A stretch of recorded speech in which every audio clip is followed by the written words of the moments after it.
Hello students. So today we will start with the second chapter, that is Internet Service and Mobile Technology.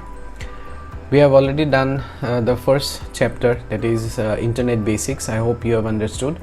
Now we will see what are the different services provided by Internet and mobile technology, because nowadays almost all the services that we use are through mobile.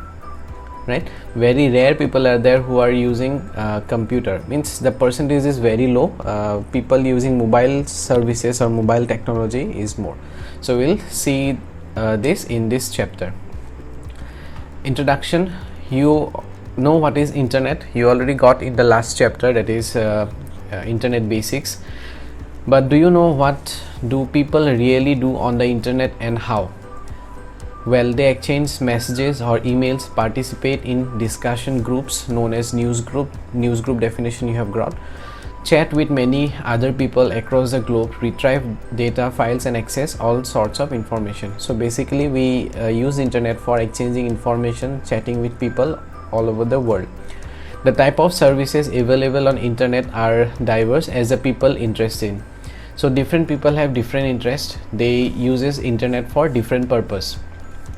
As you have means you can already actually you can see that in class there are more than 200 students, but if you see my previous videos you will see less than 150 views are there, which means that there are so many students who have not seen the videos, so their interest is not in study, they uses internet for different purposes. So in that way you can say different people have different interests. You can retrieve or search the desired information, you can search information through different search engines, then email your friends, do video conferencing, store or retrieve files, participate in a discussion forum, etc. So this chapter is dedicated to all the practical applications and use of internet.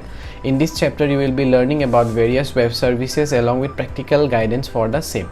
So web service definition. Web services are the software based service that takes place when two electronic devices connect via network communication over www or HTTP.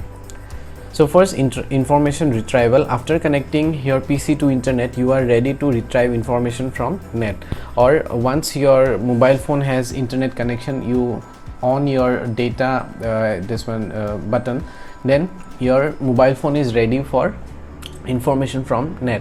But for this you need a important software called browser. Definition of browser. A browser is a program that lets you visit different websites on the net and display their offering on your computer. So you can say that a browser is a program, or you can write a browser is an application that lets you visit different websites on the net and display their information, full stop. You can write till there. To visit a site on the net you need to supply the address of the site in other words it's URL to the browser. So you have to type the address of that website which you want to visit, which is also known as the URL, and you will see your browser fetch homepage. The first page that you see of a website is known as a homepage. From the site address you have specified in the address bar of a browser. This way you can explore all the sites of the web. Exploring web is known as net surfing, or it is also simply known as surfing. So if this is a browser, here you have to type the address, okay, then press enter, you will see the first page. So first page is known as the home page. When you specify a URL to the browser, which is web page for a file or document, actually in order in order for you to see the web page, the browser makes a copy of it in your PC. So you can say that that web page or the home page is downloaded in your PC or in your browser. So now you know what downloading is. So making a copy of requested web page or file or document on your local computer is called downloading. So making you already know about downloading music, pictures, videos. Taking a copy from the server to your computer is known as downloading. Some interesting sites to visit. The internet is chock full of interesting places to visit, and following list describes a few that must try. So there are certain websites which are very interesting. So first is bbc.co.uk education. So BBC site dedicated to school education. Student can find resources for various subject of various course level. So if there is any student who has interest in knowing other informations or some extra knowledge, if you want to gain some extra knowledge how other countries are dealing with education, so you can visit this website www.codeacademy.com, a smart site that gives teens hundreds of experience with coding. If you have interest in coding and all, you can visit this website.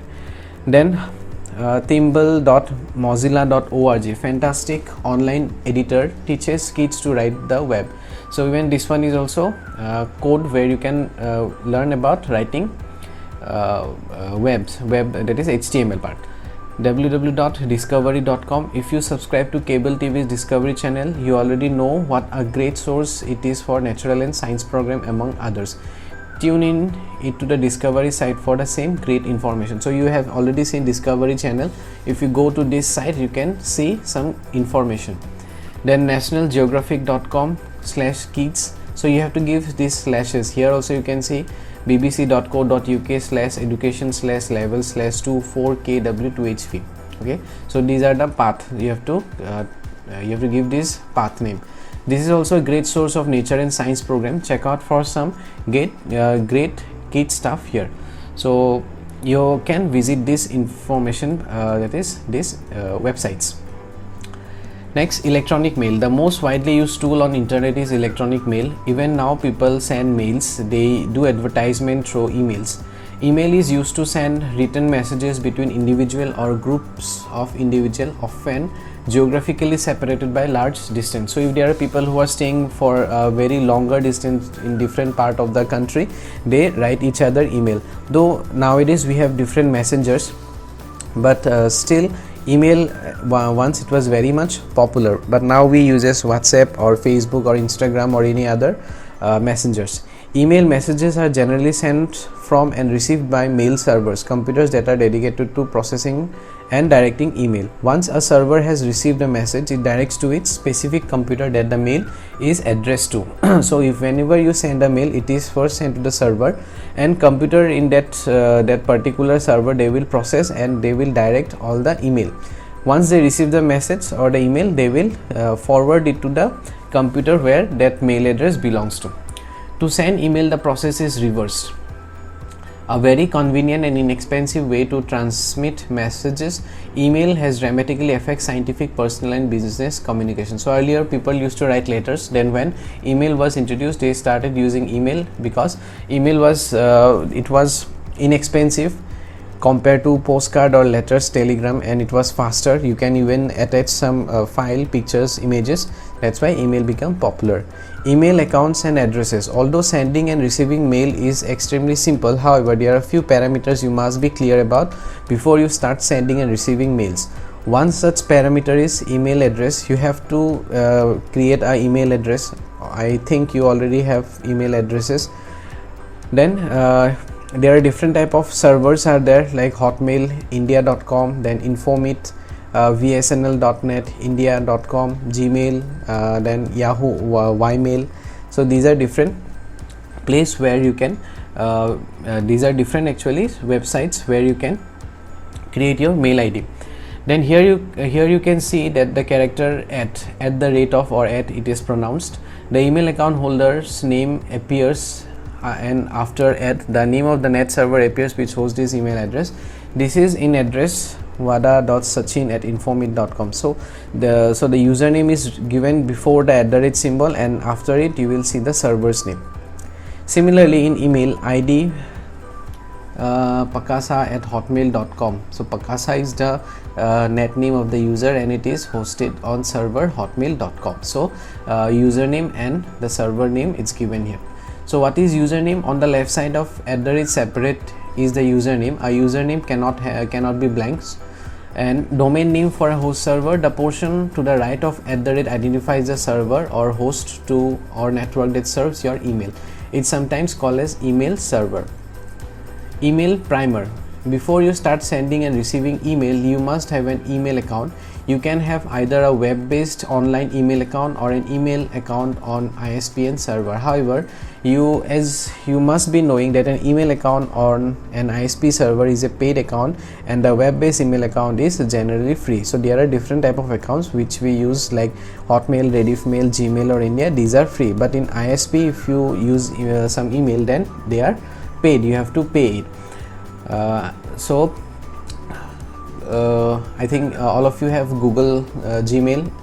Okay, so you already know about it. ISP is something like you have to buy a server and you have to buy some domain. With that you get ISP, that is ISP paid email account. Okay, it will be like, suppose principal@gurukul.com. okay, so that is a paid email account, or particular teacher name, teacher@gurukul.com. so that those are like some ISP mail. Okay, there from GoDaddy or Big Rock is there. From there you can buy ISP server or paid account. So how to create email?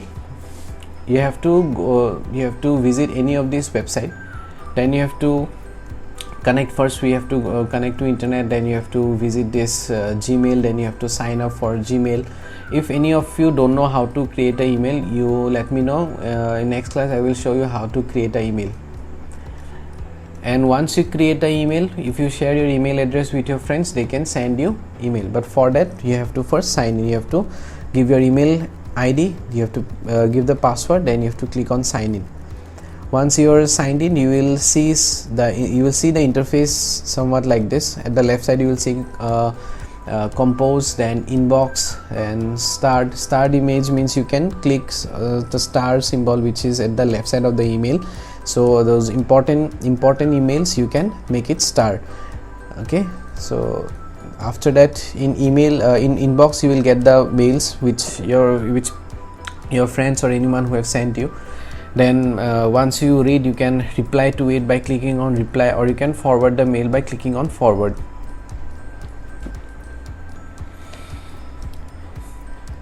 Next, see, when you click at the reply, the sender address automatically becomes to 2. So if you have sent email, you have replied to anyone, then you already know about this part. Okay, structure of email, you will see from, to, then CC, BCC, subject, body, attachment, date and message ID. So from whom it is sent, normally it will be your address. Nowadays you won't see form, earlier there was form, and your means your email ID will be there. Then to whom you are sending, you have to write that person's name. Then CC and BCC, both are important. You should know. CC stands for carbon copy. So whenever you're sending mail to a friend, and that same mail you are sending to other friends, then instead of typing their address again and again, what you can do, you can insert their address in that CC. But the thing is that to whom you were sending, suppose you are sending a mail to me, one mail you are sending to your friend, I will see to whom you are sending the mail, and even your friend will see that you have sent the mail to me, that is carbon copy. But BCC, that is blind carbon copy, if you are sending to your friend and also to me, I won't know to whom you are sending, or with whom you are sharing the same mail. Even your friend won't see with whom you are sharing the mail. That is the difference between this CC and BCC. Then subject, a short title of the mail, why you are writing that mail, that will be the subject. Then body, in body part you will write the message. In attachment, if anything you want to attach like file or images, then you can click on attachment. Then date and time, it is already it will be already there. Then message ID, every message will have a unique ID. So these things are nowadays it is not used anymore. Only to, then CC, BCC, subject, body, attachment, and even date is not used. Okay, so these are the things that you should know about email. Then sending a mail, if you want to send a mail, you have to click on compose. In Google you will see, in Gmail you will see there is a compose at the left side, or there will be a pencil or a pen symbol right here at the corner where the mouse cursor is here. Then if you click there, you will see a screen appear where you have to compose a mail. Then you have to give to, means to whom you are sending. Then CC and BCC, if you are sending it to someone else, you have to give a title. Okay, then you have to write the message here. You can make it bold, italic, underline, and different options are also here. You can give some bullets, you can make it means ordered list or unordered list, and you can insert some link also, and then you can send it. So this is how you will send the mail. Here you can see difference between CC and BCC. Both CC and BCC forwards a copy to the message of the message to everyone you have listed. The main difference between CC and BCC is that the later the recipient do not get to know each other. In BCC, the people, they do not know to whom this mail is sent, but in CC they can see, everyone can see it. Using BCC protects the privacy of your recipients and helps reduce spam. When you send email to several people using normal to or CC field, all of their email addresses are clearly displayed in message. If email is forwarded, the email address of all the previous recipient may also be forwarded. So if you got a forward mail, suppose someone has sent you a mail and that mail has been sent to hundreds of people, then again you are forwarding the mail to one of your friend. Your friend will also see those all 100 people to whom that mail was sent, but in BCC it is different. They will not see to whom that mail is sent. Then spam versus junk mail. Spam is defined as an irrelevant or inappropriate message sent on the internet to a large number of people. So spam, you will see all those advertisements which are sent to thousands of people, they are actually saved in spam. You will see below inbox there, after I think star then sent, you will see spam. If you click there, you will see some mails. Then junk mail is unwanted or unsolicited advertising or promotional material received through email or mail or email. So basically spam and junk mail both are same. Nowadays you will not see this junk mail, only spam is used. These two terms typically are used interchangeably. In earlier days of internet, it was possible to send email to everyone on the system. Nowadays we have lot of spam filters that save us from a lot of spam. This system-wide emails were referred to as spam, meaning send people a lot of mail. Spammers, that is people sending spam, send this message to hundreds, thousands or even millions of email address at once, and with the hope that at least a few people will respond. So those advertising means it's their formula, you can say, that they will send it to millions of people. If they are sending it to million people, at least 100 or 1000 people will click their advertisement, and maybe if they are buying something, they will be buying from their website. So that is the purpose of those spam or junk mail. I hope you have understood till here. This search engine part we will be doing in the next class, and I will be sending you some questions. Write your questions and send it to me. Only very few, I think, countable students, only 10 or 11, 12 students, they have sent me the earlier homework. I don't know what happened to others. You write the homework and send it to me. Okay, so thank you very much. Have a great day ahead.